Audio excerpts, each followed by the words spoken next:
Welcome back, folks, to the Bird Guitar Workshop. Today I have this thing. This is a Martin D-45 knockoff made in the motherland of China. So today, as a professional luthier, I'm gonna look at this guitar and tell you what I like about it, what I don't like about it, how to tell the difference between this and a real Martin, and then at the end I'm gonna take a page out of the old Driftwood Guitars manual and cut this thing in half and see what it looks like on the inside. So let's get to it. So to start this video, I just want to say that I do not condone these guitars. I think they should be illegal to make and illegal to purchase, but at this time, that is not the case. We'll have some fun with this thing.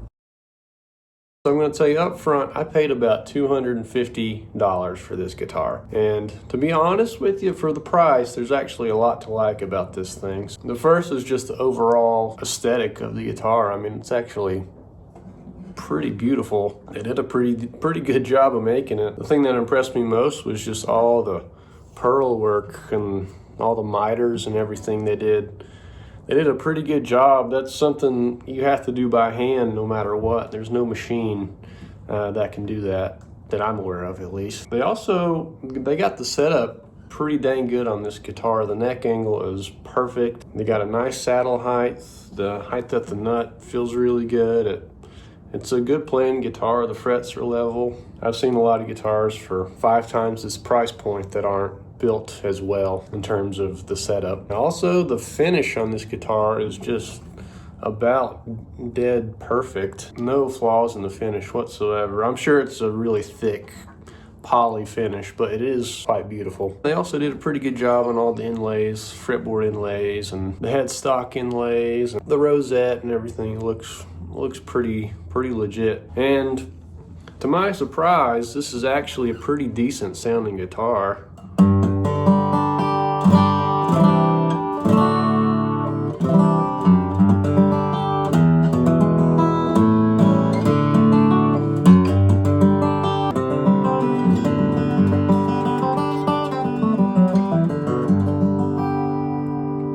It's got a pretty good bass response, and it sustains for a little while. There's a lot to like about this guitar, to be honest with you. Now, with the good always comes the bad. So there are a few things on this guitar that are a little off. The first thing I noticed was the top of this guitar is extremely thick. I measured it, it's about 165 thousandths thick. It appears to be a solid top, but it's really thick. A real Martin would have probably 120 or 130 thousandths thick top, so this is quite a bit beefier than that. And that's one of the reasons that the bass is okay on this guitar, but the trebles,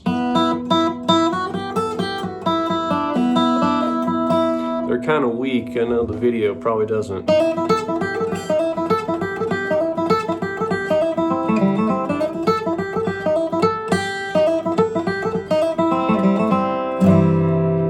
Like just kind of a weak treble, and the guitar just doesn't have a lot of headroom. Like I said before, it sounds okay, but when you really start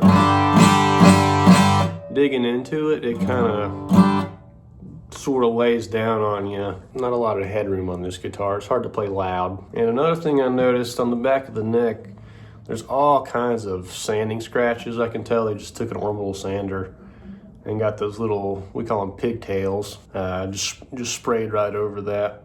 And it's really evident on the neck. I haven't seen it anywhere on the body, but it's pretty bad on the neck. I've seen $6,000 guitars with sanding scratches on it, so you know, it's not a big deal, but it's there. And also, I mean, this is to be expected with a $250 guitar, but the bridge pins are just cheap plastic, so is the saddle and the nut. And this is probably one of the ugliest pick guards that they could put on a guitar, so I don't really care for that. What really hurts my feelings is that I have known people that have paid thousands of dollars for one of these thinking it's the real thing, and turns out it's a fake and they got scammed. So I'm going to tell you how to differentiate this between a real Martin D-45 And there's a few kind of obvious things to look for, and then there's a few more subtleties. The biggest thing, for one, is this pick guard. Martin would never put that pick guard on a D-45. Theirs are a lot darker. And the other big thing is this has a rosewood bridge and a rosewood fretboard, okay? Martin would always use ebony, so it would be black on the bridge and fretboard. Those are kind of your two biggest things. Now the more subtleties, one is the headstock, kind of the shape of the headstock, especially where the transition between the nut to about the first tuning peg, that transition. A real Martin would look a little bit different than that. I can compare the two in a picture. And also, this neck is not a one-piece neck. It does have the scarf joint right there, okay? A real Martin would always have a one-piece neck. And this also has a stacked heel. You can probably see the joint right there.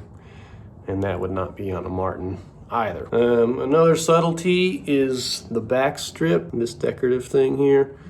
This is really humongous. A genuine Martin, it would be a lot thinner than that. And one thing I did notice, some of these I've seen this, some I haven't, but the shape of the body here at the neck joint isn't quite right. A Martin would be a little more flat through here. There's kind of some wonky stuff going on. I don't think they made their neck block perfectly square. So those are a few things to look out for in telling the difference between a fake Martin and a real one. Now I'm going to take my Japanese saw and I'm going to channel my inner Chris Alvarado, and let's cut this thing in half and see what's on the inside.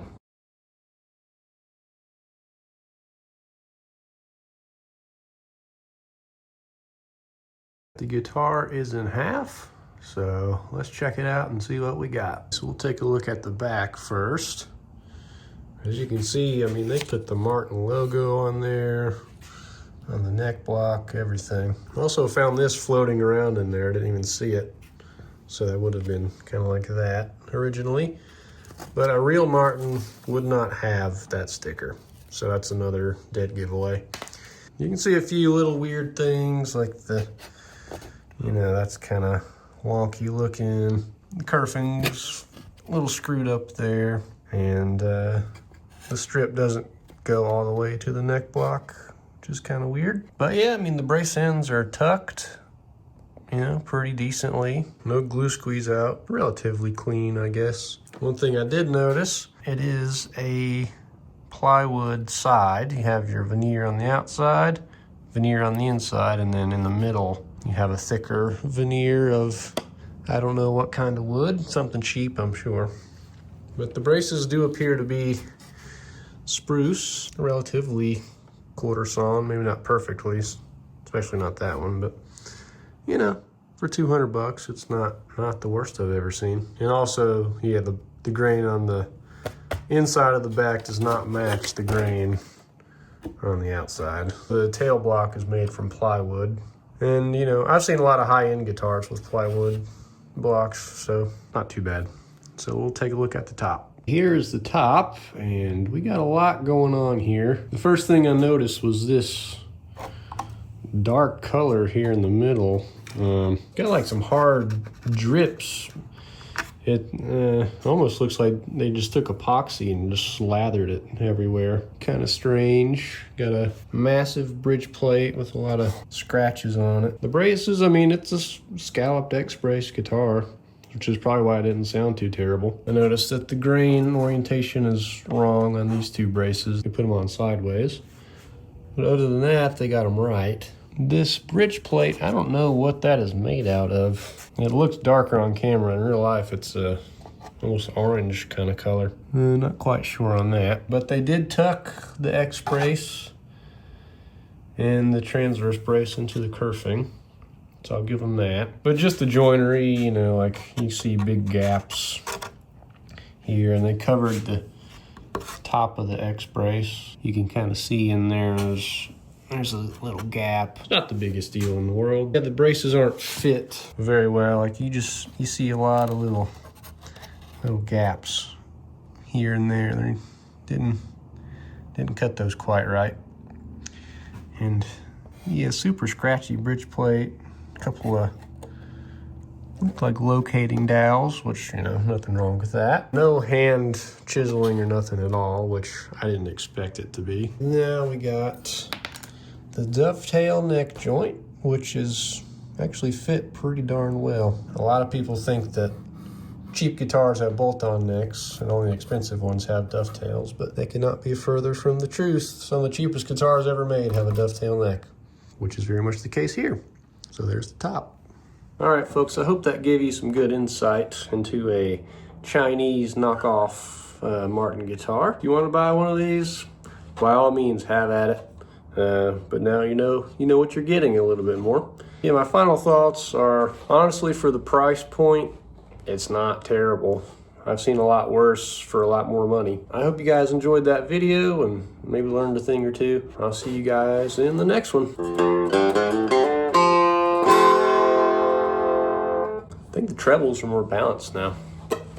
Also, if you ever wanted to put a whammy bar on an acoustic, cutting it in half really works. Watch this.